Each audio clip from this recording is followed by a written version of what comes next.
शादी की साक्षी कौन देता है? साक्षी देने वाले दो हैं, तुझे उनके द्वार तक पहुंचना है। सबके दुख मिटाने के लिए तुझे उसके द्वार तक पहुंचना है। आप शंकर भगवान को एक लोटा जल चढ़ाते हो, उस जल की साक्षी कौन देता है? तुम्हारी शादी होती है, फेरे होते हैं, शादी की साक्षी कौन देता है? साक्षी देने वाले दो हैं, एक अग्निदेव, दूसरा ध्रुव तारा। कौन देता है? ध्रुव तारा। पहले ऐसा नियम था, अब यहां पर महाराष्ट्र में है कि नहीं हमें नहीं मालूम। पहले लड़का लड़की की शादी होती थी तो खवास आता था, नाई आता था, लड़का लड़की का ऐसा सिर मिलाता था और उनको ध्रुव तारा दिखाता था। महाराष्ट्र में ऐसा है कि नहीं है पता नहीं हमको, है कि नहीं? इधर है ना, कहीं कहीं होगा ऐसा। तो ध्रुव तारा साक्षी होता था। उस वरकन्या के विवाह की साक्षी ध्रुव तारा देता था, साक्षी थी उसकी। आप एक लोटा जल जब देवाधिदेव महादेव को चढ़ाते हैं, आपको नहीं मालूम कि शंकर जी नेत्र बंद करके बैठे हैं पिंडी के अंदर, शिवलिंग के अंदर, कि शंकर जी नेत्र खोल कर बैठे हैं, आपको नहीं मालूम। आपने तो शंकर जी को जल चढ़ा दिया, पर तुम्हारे जल चढ़ाने की साक्षी कौन देता है? जो सामने बैठा हुआ है मंदिर के बाहर। कौन? नंदी। वो तुम्हारी साक्षी दे देता है।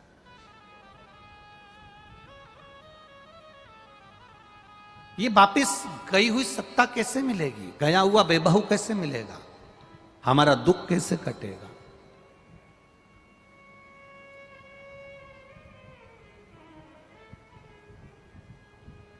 कौन आएगा अंत समय में जो हमारी सुन ले? अंत समय प्रभु आना पड़ेगा, वचन दिया तो निभाना पड़ेगा। आए ना आए प्रभु कुटुंब कबीरा, अंत समय प्रभु आना पड़ेगा, वचन दिया तो निभाना पड़ेगा। कोई आएगा कि नहीं आएगा, पर जिसको तुमने एक लोटा जल चढ़ाया है, एक बेलपत्र देवाधिदेव महादेव को समर्पित करी है, कुछ उससे दिल से कहा है, वो आएगा। बहुत सारे लोग मिलेंगे जो कहेंगे हमारे पास बैठो, हम तुम्हारा दुख मिटा देंगे, हम तुम्हारी तकलीफ मिटा देंगे, हम तुम्हें एक भभूति दे देंगे, हम तुम्हें एक बेल दे देंगे, हम तुम्हें एक नरियल दे देंगे, हम तुमको ये दे देंगे, हम तुमको वो दे देंगे, तुम्हारा दुख मिट जाएगा।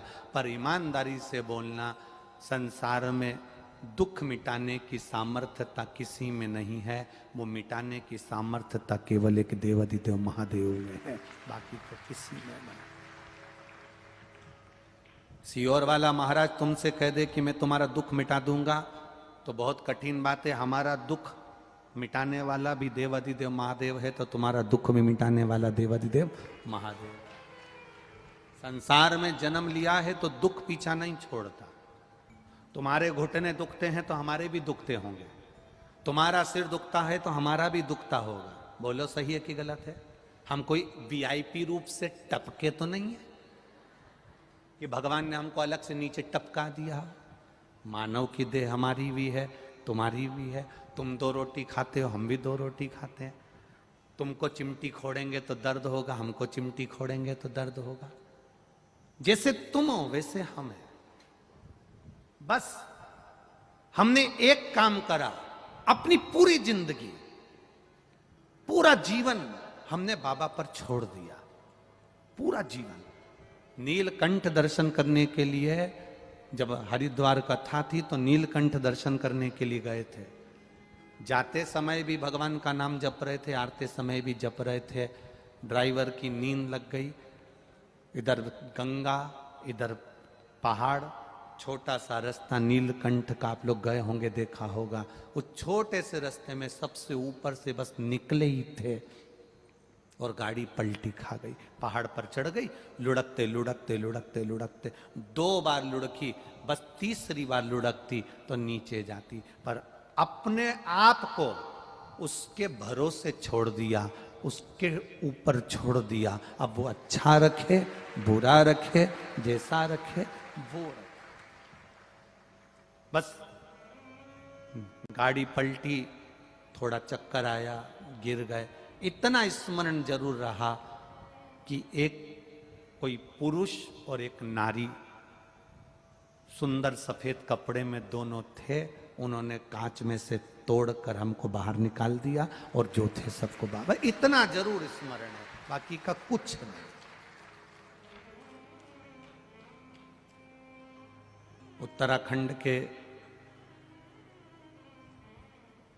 मुख्यमंत्री जी ने भी उस समय पर बातें करी, फिर मिलने का स्मरण हुआ।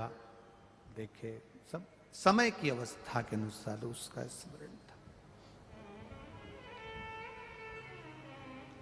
आपसे हम केवल इतना ही कहते हैं, जैसे हमने अपने आप को परमात्मा के भरोसे छोड़ दिया ना, आप भी छोड़ दो। जब आप छोड़ दोगे ना, उसका एक सुख अपने आप देख लोगे, अपने आप।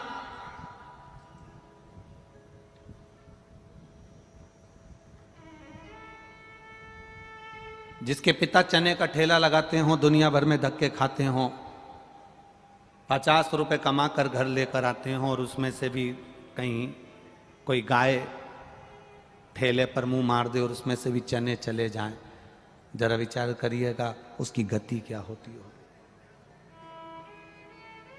जो ललाट पर लिखा उसे कोई नहीं टाला।